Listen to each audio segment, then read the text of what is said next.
नमस्कार, हम प्रियांशु सिंह और आप सब देख रहल बानी टॉप 10 भोजपुरी और हाजिर बनी आप सबके बीच में 13 तारीख के शाम के 3 बड़ी खबर लेके। पहल का जुड़ल बटे पवन सिंह के तरफ से, दूसरा जुड़ल बटे खेसारी लाल यादव के तरफ से और तीसरा जुड़ल बटे धनंजय धरकन के तरफ से।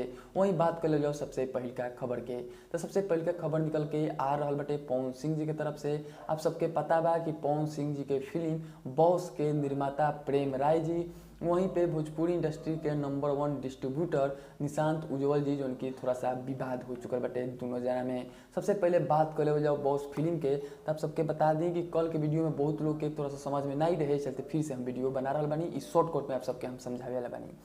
छठ महापर्व पे पवन सिंह के फिल्म बॉस लागल, वहीं पे छठ महापर्व के शुभ अवसर पे ही चीटू पांडे और अक्षरा सिंह के फिल्म विवाह 2 लागल। वहीं आप सबके बता दी कि दोनों के जो सिनेमा घर मिलल, वहीं पे जो पेपर में ऐड दल जाला ऊपर फेक ऐड चलावल गई।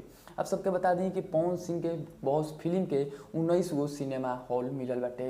वहीं पे आप सबके बता दी कि 3 गो सिनेमा हॉल में बहुत जल्द लगे वाला बाटे। तीनों सिनेमा हॉल के नाम बाटे बीना पटना, सपना आरा, वहीं पे शंकर सीतामढ़ी। जो कि जो तीनों सिनेमा घर बाटे एमें बहुत जल्द पवन सिंह के फिल्म बॉस लग जाई।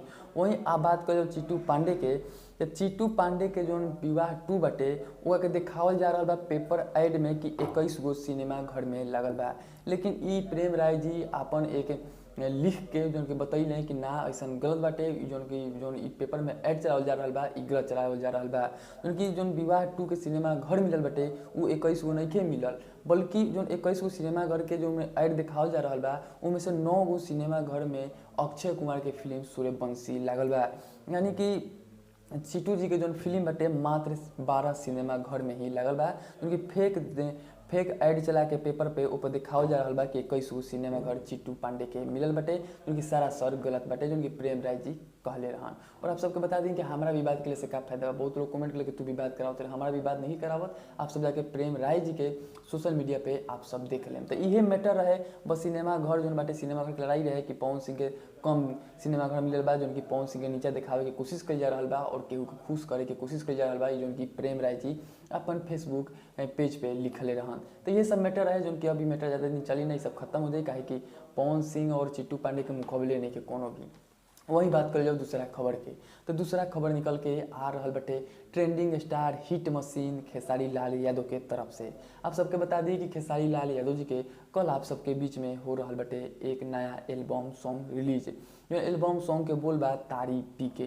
जी आप सबके बता दी कि जो गाना बटे आप सबके कल यानी कि 14 तारीख के सुबह 6:45 में आप सबके बीच में ये गाना रिलीज हो जाई।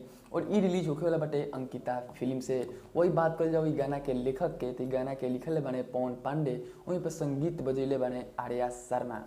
वहीं बात कर जाओ अब तीसरा खबर के, तो तीसरा खबर निकल के आ रहा बटे धनंजय धरकन के तरफ से। आप सबके बता दी कि बहुत सारा लोग कमेंट करे धनंजय धरकन के ऊपर वीडियो बनावेला, वीडियो धनंजय धरकन के ऊपर ही बाटे।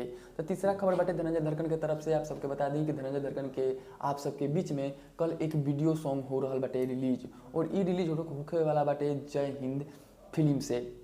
जय हिंद चैनल के नाम बटे जय हिंद फिल्म बटे कि प्रेजेंट बटे, यानी कि बता सकत कि जय हिंद फिल्म से ये गाना आप सबके बीच में हो रहा बटे सुबह 6 बजे रिलीज। गाना के बोल बटे गोल ढोढ़िया, गीत देले बने फिरोज फैशन, वहीं पे राहुल राशि के, संगीत देले बने पवन यादव। तो आप सब तैयार रही धनंजय धरकन के नया वीडियो सॉन्ग सुने खातिर कल सुबह 6 बजे जय हिंद फिल्म से। तो आप सब जरूर कमेंट में बताएं कि आज के शाम के तीनों खबर में से सबसे अच्छा खबर के लागल हटे, धनंजय धरकन के लागल हटे कि खेसारी लाल यादव के लागल हटे कि पवन सिंह के लागल हटे। कमेंट बॉक्स में अपन राय जरूर दें। फिर से मिलम कल शाम के बड़ी खबर के साथ, तब तक देखते रहिए टॉप 10 भोजपुरी। और अभी तक चैनल के सब्सक्राइब नहीं के लिए तो रेड कलर के बटन दबा के चैनल के सब्सक्राइब कर दी, घंटी भी दबा दी। भोजपुरी से जुड़ल छोट बड़ खबर लेकर आवत रहिला। जय हिंद।